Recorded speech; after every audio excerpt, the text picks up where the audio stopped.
Please do like and subscribe to my channel and also press the bell icon to get the notification of my new videos.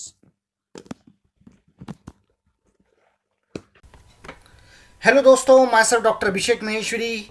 तो ये हमारे investment alternatives की दूसरी video है जिसमें कि हम पोस्ट ऑफिस स्कीम्स को डिस्कस करेंगे। There are so many investment alternatives available in the market, जिसमें से कि इक्विटी शेयर्स, बॉन्ड और डिबेंचर्स और बैंक डिपॉजिट्स को हमने पार्ट 1 में डिस्कस किया था। तो जिन लोगों ने उनको नहीं देखा है वो पार्ट 1 देख सकते हैं। इस वीडियो में हम पोस्ट ऑफिस स्कीम्स डिस्कस करेंगे और नेक्स्ट वीडियो में हम जो बाकी अल्टरनेटिव्स हैं उनको डिस्कस करेंगे। तो पोस्ट ऑफिस जो कि है गवर्नमेंट ऑफ इंडिया द्वारा चलाए जाते हैं, ये आपको हर गांव हर शहर में मिलेंगे। इनमें जो इन्वेस्टमेंट है बिल्कुल सेफ़ है। तो सेफ़ इन्वेस्टमेंट होने की वजह से इनका जो रिटर्न है वो एक एवरेज मॉडरेट रिटर्न है, यानी moderate return but at no risk. तो they are so many schemes available: post office saving account, monthly income, NSC, PPF, KVP, senior citizen saving scheme, post office term deposit and senior citizen saving scheme. तो हम इन सबको discuss करेंगे। सबसे पहले post office saving account. ये जो saving account है ये कहीं ना कहीं बैंक का जो सेविंग अकाउंट है उससे सिमिलर है। इसमें आप कभी भी पैसा जमा कर सकते हैं और कभी भी पैसा निकाल सकते हैं और इसमें रेट ऑफ इंटरेस्ट काफ़ी कम होता है। इसके बाद आती है हमारी मंथली इनकम स्कीम। जैसा कि नाम से ही पता चल रहा है कि इस स्कीम में आप जो भी इन्वेस्टमेंट करेंगे उस पर जो इंटरेस्ट बनता है वो आपको मंथली बेसिस पे दिया जाएगा, इसीलिए इसको मंथली इनकम स्कीम कहते हैं। ये स्कीम 5 साल के लिए होती है, मतलब आज अगर आपने इसमें इन्वेस्टमेंट किया तो वो इन्वेस्टमेंट 5 ईयर्स के लिए होगा। मिनिमम इन्वेस्टमेंट है 1500, मैक्सिमम इन्वेस्टमेंट अगर सिंगल अकाउंट है तो 4,50,000 और जॉइंट अकाउंट के केस में मैक्सिमम 9 लाख रुपीज़ इन्वेस्टमेंट होगा। सपोज आपका जॉइंट अकाउंट है और आपने 5 लाख रुपीज़ इन्वेस्ट किए हैं तो 5 लाख पे, और अगर आपका रेट ऑफ इंटरेस्ट 8% है तो 5 लाख का 8% हुआ 40,000 साल का इंटरेस्ट, डिवाइड बाय आप इसको 12 कर लीजिए, तो जो भी वैल्यू आती है वो आपको हर महीने दे दी जाएगी क्योंकि interest is payable monthly. Pre mature withdrawal can be done after 1 year.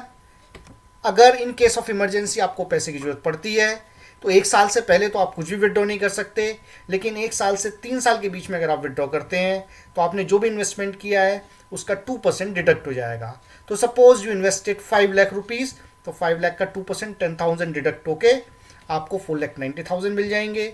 और अगर आप 3 साल के बाद में विड्रॉल करते हैं तो 1% काट के, यानी इफ़ यू इन्वेस्टेड 5 लाख तो उसका 1% काट के 5,000, 4,95,000 आपको मिल जाएंगे।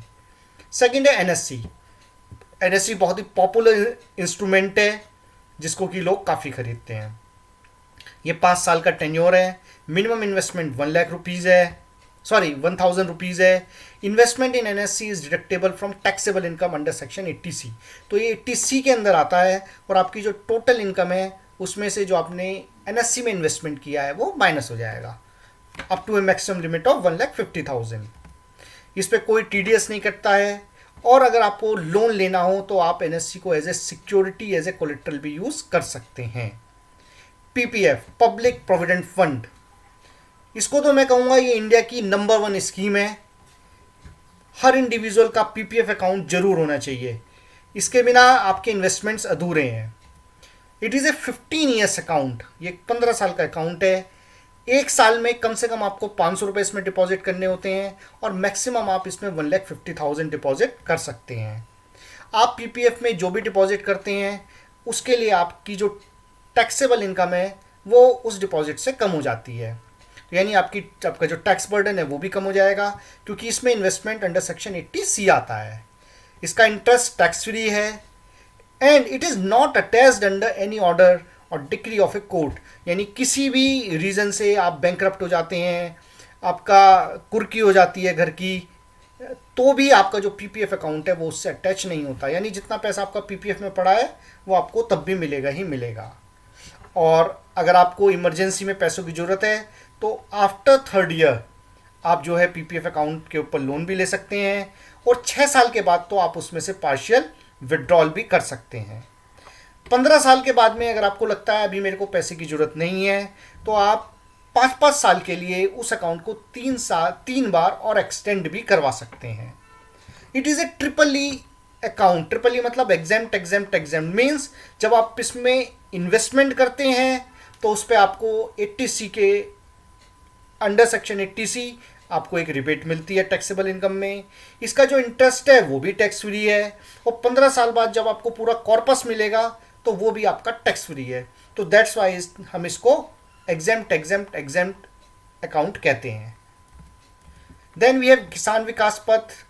आज के कंडीशंस के हिसाब से इसमें जो है 124 मंथ्स में आपका अमाउंट डबल हो जाता है। यानी अगर आप 10,000 इन्वेस्ट करेंगे तो आफ्टर 124 मंथ्स यानी करीबन 10 ईयर्स 4 मंथ्स के बाद में आपको 20,000 डबल अमाउंट मिल जाएगी। इसके विड्रॉल पे कोई TDS नहीं कटता है। मिनिमम इन्वेस्टमेंट 1,000 रुपीज़ है। इसके अलावा सीनियर सिटीजन सेविंग स्कीम, जिन लोगों की एज 60 ईयर्स से ज़्यादा हो गई है, देखिए उन्हें सीनियर सिटीजन कहा जाता है, तो ये गवर्नमेंट ने उनके लिए एक स्कीम बनाई है जिसपे कि गवर्नमेंट ज़्यादा रेट ऑफ इंटरेस्ट देती है। तो केवल सीनियर सिटीजन इस अकाउंट को ओपन कर सकते हैं। 5 year deposit on which interest is paid on A quarterly basis पे इसमें इंटरेस्ट दिया जाता है। On maturity tenure can be extended by 3 years की अगर आपको जरूरत नहीं है तो आप 3 साल और इसको एक्सटेंड करा सकते हैं। मैक्सिमम जो इन्वेस्टमेंट है वो 15 lakhs का हो सकता है।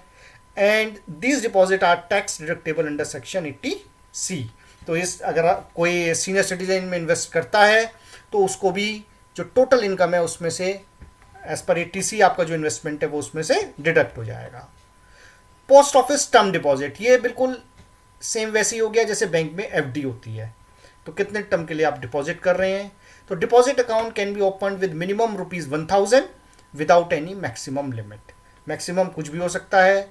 Interest is calculated quarterly and paid annually, यानी जो कंपाउंडिंग होगी इंटरेस्ट की वो क्वार्टरली बेसिस पे होगी। तो कहीं ना कहीं अगर आपका रेट 7% है तो आपका जो एक्चुअल रेट है वो मोर देन 7% हो जाएगा। देन सुकन्या समृद्धि योजना अकाउंट, ये स्कीम गवर्नमेंट ने कुछ साल पहले ही स्टार्ट करी है। And it is mean for the benefit of girl child for maximum 2 girl child, यानी कोई भी इंडिविजुअल जिसके डॉटर्स हैं ये केवल डॉटर्स के लिए है और मैक्सिमम वो अपनी 2 डॉटर्स के लिए ये अकाउंट खोल सकता है।